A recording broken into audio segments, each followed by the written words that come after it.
Hello everyone, this is Jagtar Shergill from the School of Gratitude. Today I'm going to narrate chapter 4 from the Science of Getting Rich, the first principle in the science of getting rich.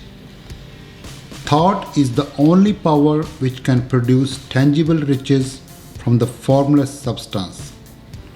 The stuff from which all things are made is the substance which thinks, and a thought of form in the substance produces the form. Original substance moves according to its thoughts. Every form and process you see in nature is the visible expression of a thought in original substance.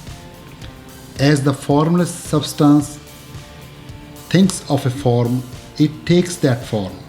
As it thinks of a motion, it makes that motion. That is the way all things were created. We live in a thought world, which is part of a thought universe. The thought of a moving universe extended throughout formless substance, and the thinking stuff moving according to that thought took the form of systems of planets and maintains that form. Thinking substance takes the form of its thought and moves according to the thought. Holding the idea of a circling system of suns and worlds, it takes the form of these bodies and moves them as it thinks. Thinking the form of a slow-growing oak tree, it moves accordingly and produces the tree, though centuries may be required to do the work. In creating, the formless seems to move according to the lines of motion it has established. The thought of an oak tree does not cause the instant formation of a full-grown tree, but it does start in motion the forces which will produce the tree along established lines of growth. Every thought of form held in thinking substance causes the creation of the form, but always, or at least generally, along lines of growth and action already established. The thought of a house of a certain construction, if it were impressed upon formless substance, might not cause the instant formation of the house, but it would cause the turning of creative energies already working in trade and commerce into such channels as to result in the speedy building of the house. And if there were no existing channels through which the creative energy could work, then the house would be formed directly from primal substance, without waiting for the slow process of the organic and inorganic world. No thought of form can be impressed upon original substance without causing the creation of the form. Man is a thinking center and can originate thought. All the forms that man fashions with his hands must first exist in his thought. He cannot shape a thing until he has thought that thing. And so far, man has confined his efforts wholly to the work of his hands. He has applied manual labor to the world of forms, seeking to change, modify these already existing. He has never thought of trying to cause the creation of new forms by impressing his thoughts upon formless substance. When man has a thought force, he takes material from the forms of nature and makes an image of the form which is in his mind. He has so far made little or no effort to cooperate with formless intelligence to work with the Father. He has not dreamed that he can do what he seeth the Father doing. Man reshapes and modifies existing forms by manual labor. He has given no attention to the question whether he may not produce things from formless substance by communicating his thoughts to it. We propose to prove that he may do so, to prove that any man or woman may do so, and to show how. As our first step, we must lay down three fundamental propositions. First, we assert that there is one original formless substance or substance from which all things are made. All the seemingly many elements are but different presentations of one element. All the many forms found in organic and inorganic nature are but different shapes, made from the same stuff. And this stuff is thinking stuff. A thought held in it produces the form of the thought. Thought in thinking substance produces shapes. Man is a thinking center, capable of original thought. If man can communicate his thought to original thinking substance, he can cause the creation or formation of the thing he thinks about. To summarize this, there is a thinking stuff from which all things are made, and which in its original state permeates, penetrates, and fills the interspaces of the universe. A thought in this substance produces the thing that is imaged by the thought. Man can form things in his thought, and by impressing his thought upon formless substance can cause the thing he thinks about to be created.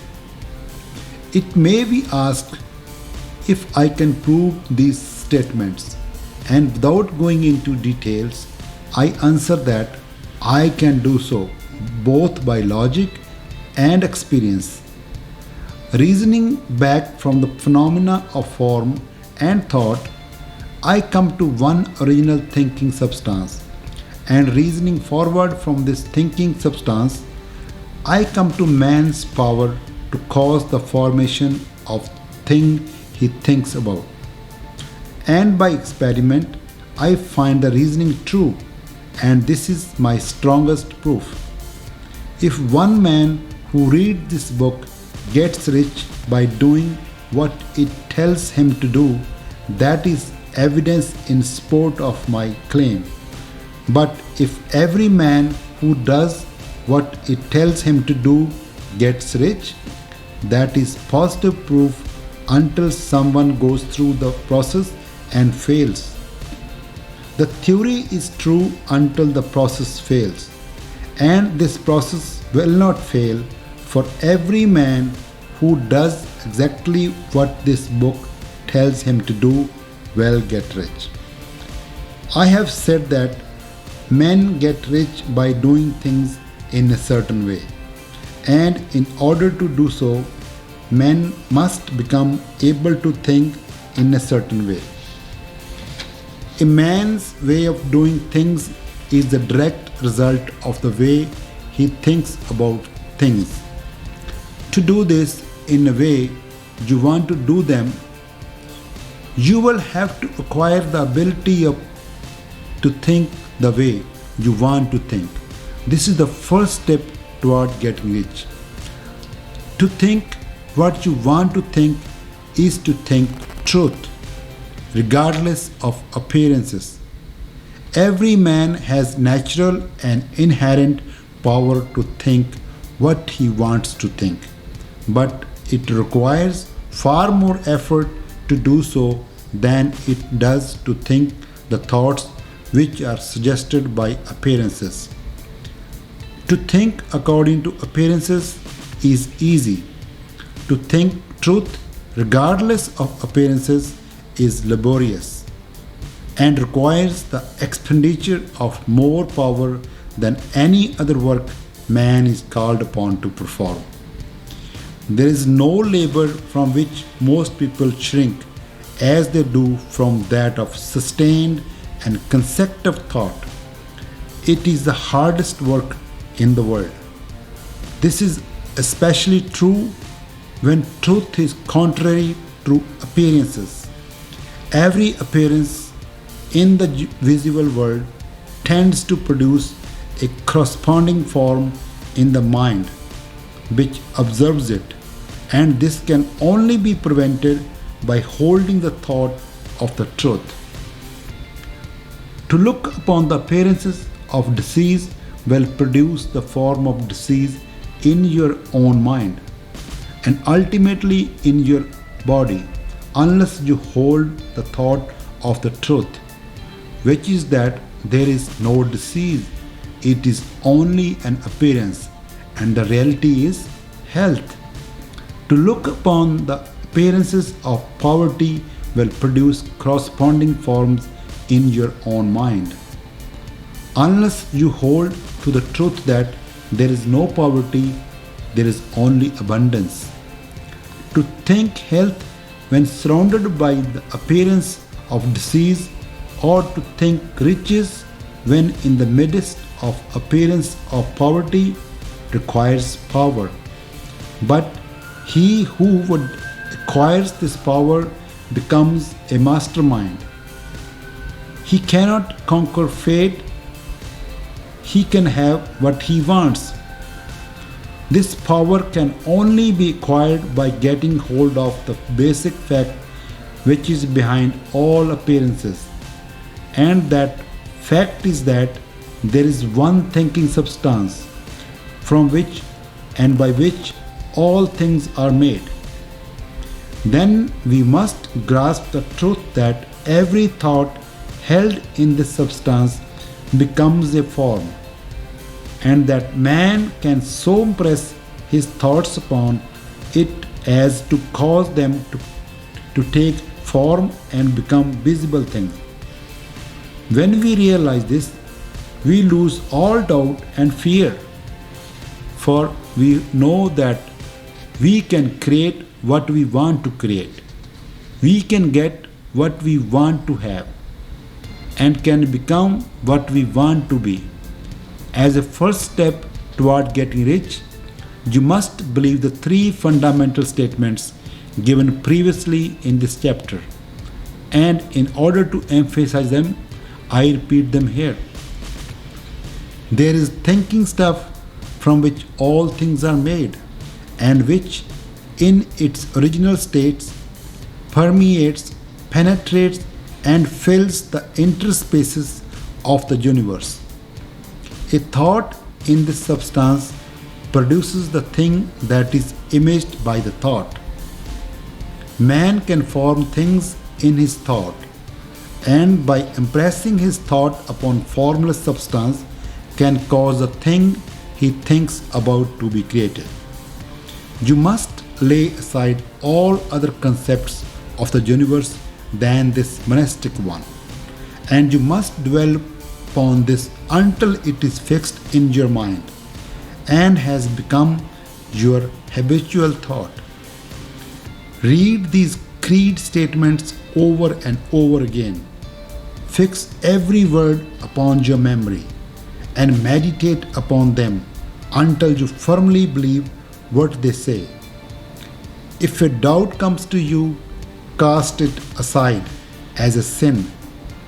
Do not listen to arguments against this idea. Do not go to churches or lectures where a contrary concept of thing is taught or preached. Do not read magazines or books which teach a different idea. If you get mixed up in your faith, all your efforts will in vain. Do not ask why these things are true, nor speculate as to how they can be true. Simply take them on trust. The science of getting rich begins with the absolute acceptance of this faith. Of chapter 4, The Science of Getting Rich. In the next video, I will narrate chapter 5 from the Science of Getting Rich. So please subscribe to my channel. Until next time, I'll say goodbye, stay safe, and God bless you.